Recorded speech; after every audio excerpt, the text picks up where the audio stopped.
It's so refreshing when you finally meet your people. Like people that you actually want to talk to, hang out with, or just genuinely be friends with. And for me, many of those people have actually come from online communities. There's this common misconception that if you meet someone online that you can't really be friends with them. And the truth is that's not always necessarily true. Well, yes, most of the time you're only really interacting online. How close can you really be with someone when you have never actually met them or never actually talked to them in person?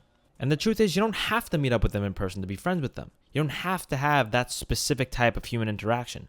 While it is much better to get actual real life interactions with people, it is also pretty good to have people online that you can talk to when your friends in real life aren't around, or when you're struggling to socialize with people in real life. Oh, and by the way, we're in the desert at night because we're hunting for Endermen, because I think it's finally time for us to go to the end. And oh, there's a desert temple, let's go. But back to making friends online. For me, a great example of this is gaming, and specifically when I was very into Counter-Strike. When I first got into Counter-Strike, I was very into it. Like I would play it every day, and I would queue in lobbies and multiplayer and all that fun stuff. But the thing is, most of my friends weren't playing Counter-Strike. They were playing either League of Legends or they were playing some other Fortnite or something else that I didn't really want to play. I wanted to play Counter-Strike. So it was hard for me to do the IRL friends that play Counter-Strike and all that kind of stuff. But at some point, I met a couple of people online in a random Counter-Strike lobby, and we bonded through various means to the point where we even made a little Steam clan for our Counter-Strike group. And we played for a few weeks like that nonstop, and we were having fun, and I bonded with these guys. Unfortunately, for that specific group, it didn't last too long because we were all on very different time zones, very different schedules and points in our life.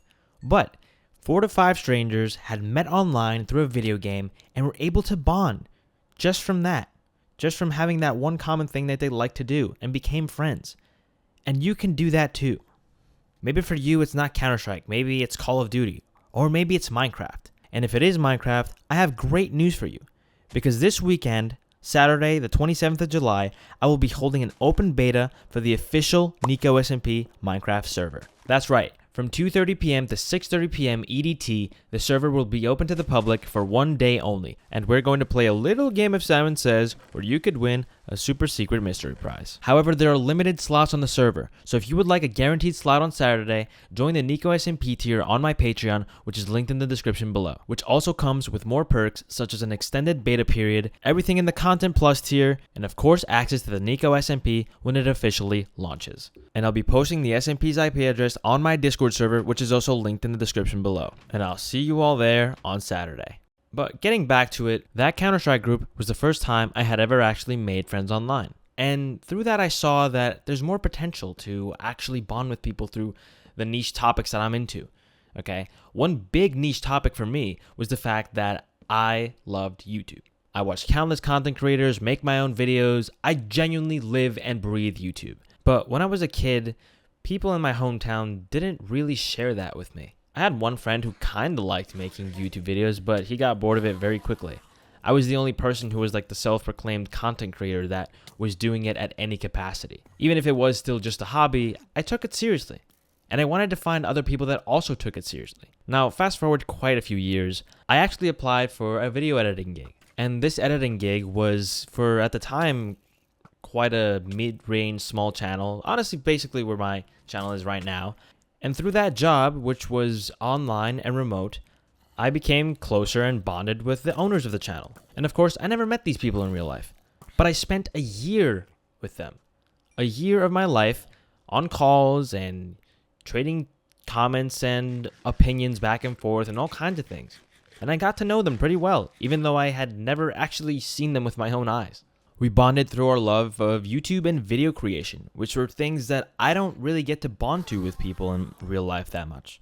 In any case, through working with these guys and bonding with them, I was then open to their inner circles, and I met people that they knew that were also content creators, and I got to bond with them, and I actually even met up with some of those people in real life. That's right, I never actually even got to meet my bosses in real life, but I got to meet the friends that I made because of those bosses in real life, which is one of the coolest parts. Because nobody says that you can't hang out with people in real life that you had originally met online. Now, of course, this is easier said than done. People online are sometimes different than they are in real life. Sometimes people online try to harm you. So that's why you kind of need to wait a little bit or quite a bit to meet people if you've met them online. In addition to that, it might be hard for you guys to meet each other because the distance is just huge. I've had my fair share of issues with that as well.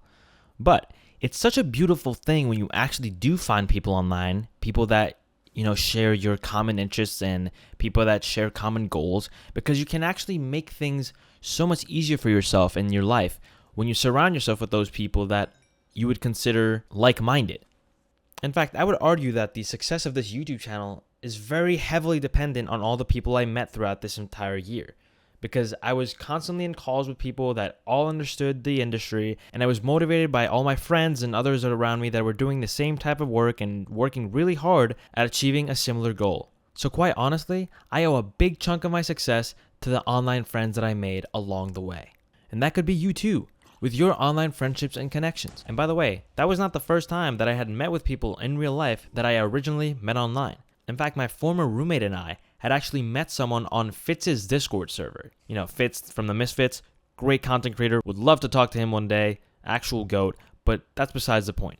One day we were on his server, which has a great thriving community even to this day, and we met this one girl on that server, and we decided like a year later that we were all gonna go hang out with each other again. And that's a second instance of me meeting up with someone from the internet. But by far the coolest version of this, the coolest time of me meeting people in real life because of my online connections actually occurred recently.